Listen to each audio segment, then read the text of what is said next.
Hello दोस्तों, मेरा नाम चांदनी है। मेरी शादी मेरे माँ बाप ने एक 55 साल के बूढ़े इंसान के साथ करवा दी और मेरी उम्र महज 22 साल की है। यह मेरी दूसरी शादी है। मेरी पहली शादी के कुछ दिन के बाद ही मेरे पति का देहांत हो गया था। सभी लोगों ने मेरे बाबा को यही कहा कि अभी तो इसकी पूरी जिंदगी पड़ी डीढ़ी हुई है, इसलिए इसकी दूसरी शादी करवा दो।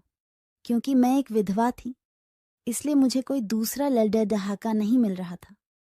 इसलिए मेरे बाबा ने एक 55 साल के व्यक्ति के साथ मेरी शादी करवा दी। मेरे पति अधिकतर अपने काम के सिलसिले में व्यस्त रहते थे और जैसे ही जब काम से वापस आते हैं तो थकान का बहाना बनाकर सो जाते हैं। मैं अपने पति के बिना अकेली बिस्तर पर तड़पती रहती हूँ।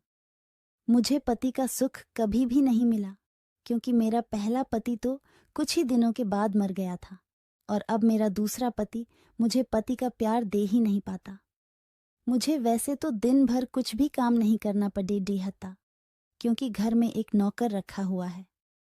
एक दिन हमारे नौकर की तबीयत थोड़ी खराब हो गई, इसलिए वह अपने बेटे को अपनी जगह कुछ दिनों के लिए काम पर भेज दिया था। अगले दिन जैसे ही हमारे नौकर का बेटा आता है तो उसको देखकर मेरे होश ही उदास जाते हैं, क्योंकि वह दिखने में कतई भी नौकर की तरह नहीं लग रहा था। एकदम गठीला मजबूत शरीर, उस पर से गोरा रंग, काली काली आंखें।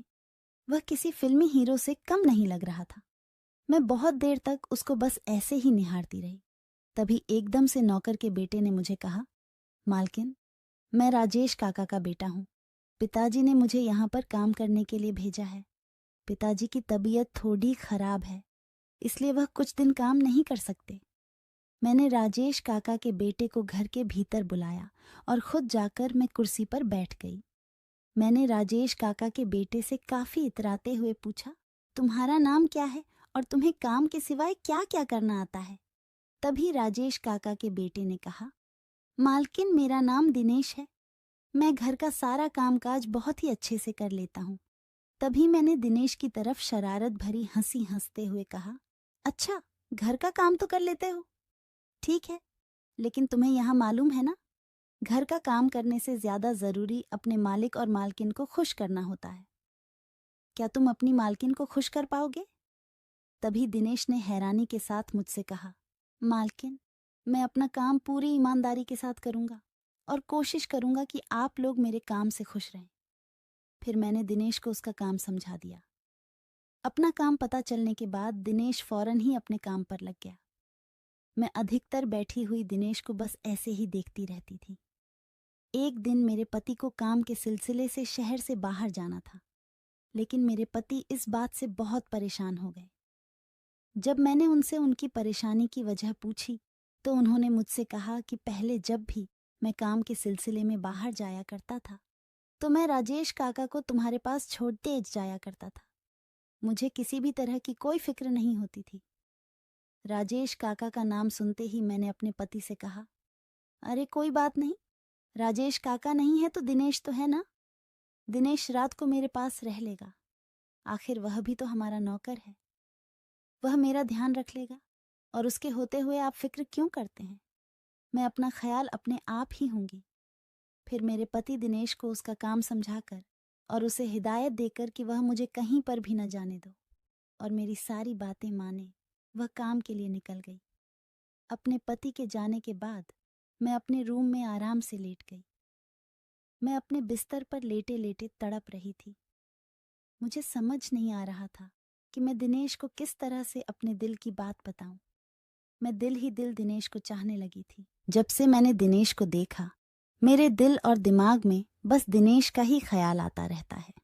मैंने दिनेश को कितनी बार अपने दिल की बात बताने की कोशिश की, लेकिन दिनेश अधिकतर मेरी ऐसी बातों को अनसुना कर दिया करता था और आगे बरैच जाया करता था।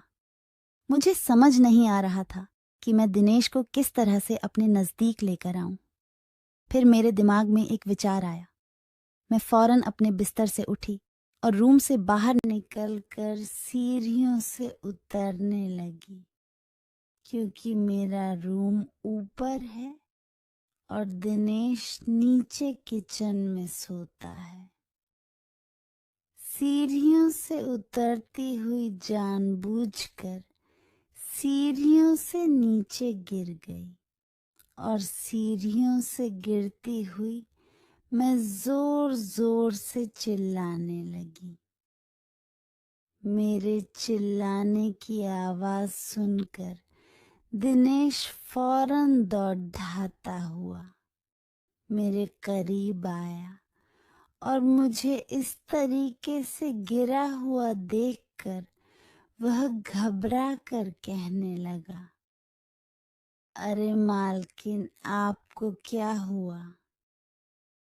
मैंने रोते हुए दिनेश से कहा, दिनेश, मैं नीचे पानी पीने के लिए आ रही थी तो अचानक से मेरा पाँव फिसल गया और मैं सीढ़ियों से नीचे मुझे ऐसा आराम मिल रहा था जैसे मेरे जन्मों की ख्वाहिश पूरी होने जा रही हो रहा है। दिनेश मुझे गोद में उठाकर एक एक करके सीढ़ियों चढ़ता जा रहा था और मैं उसकी बाहों में बाहें डाले उसके कंधे पर अपना सर रखे बस उसे देखे जा रही थी। दिनेश को देखकर ऐसा लग रहा जैसे मेरा दिनेश को इस तरीके से देखना उसे अच्छा नहीं लग रहा था। और अपने रूम फिर दिनेश ने फौरन मुझे मेरे रूम में ले जाकर मेरे बिस्तर पर लिटा दिया। फौरन डॉक्टर जैसे ही दिनेश ने मुझे मेरे बिस्तर पर लिटाया तो दिनेश से बिछड़ने के डर से मैं कतई घबरा गई और मैंने फौरन दिनेश की शर्ट पकड़ ली और उसे अपने नजदीक खींचते हुए कहा, कतई भी नहीं दिनेश, जा रहा, मुझे कहीं मत जाओ, मैं तुम्हारे बिना जी नहीं सकती, बहुत दर्द मैं मर जाऊंगी। देखो ना, मैं तुम्हारे बिना दर्द में कैसे तड़प रही हूँ। तुम्हें मेरा यह दर्द दिखाई नहीं दे रहा है? वरना मैं यहीं क्या तुम्हें मेरा दर्द दिखाई नहीं देता? मर जाऊंगी। दिनेश ने मेरी एक भी बात का जवाब नहीं दिया। जब दिनेश और उसने बस खामोश से इतना कहा, उपाय नहीं, मालकिन, मैं जरा जल्दी से जाकर डॉक्टर को बुलाकर लाता हूँ। गोद में उठा इतना कहकर दिनेश रूम से बाहर चला गया। दिनेश की तकरीबन 1.5 घंटे के बाद जब दिनेश घर में आया तो दिनेश के साथ एक डॉक्टर और साथ में एक लड़की भी थी। डॉक्टर ने मेरा पाँव देखा तो डॉक्टर ने कहा कि नहीं, ज्यादा कोई तकलीफ नहीं हुई है, बस कुछ दिन आराम करेगी तो ठीक हो जाएगा, और डॉक्टर ने मुझे दवाई दे दी। डॉक्टर के जाने के बाद दिनेश ने उस लड़की जो दिनेश के लिए कहा। जब दिनेश की बीवी चली गई तो दिनेश ने मुझसे कहा, मालकिन, हम लोग गरीब जरूर हैं लेकिन हम अपनी मान मर्यादा में रहना जानते हैं। मैं एक शादीशुदा हूं और मैं अपनी बीवी के साथ कभी भी धोखा नहीं कर सकता।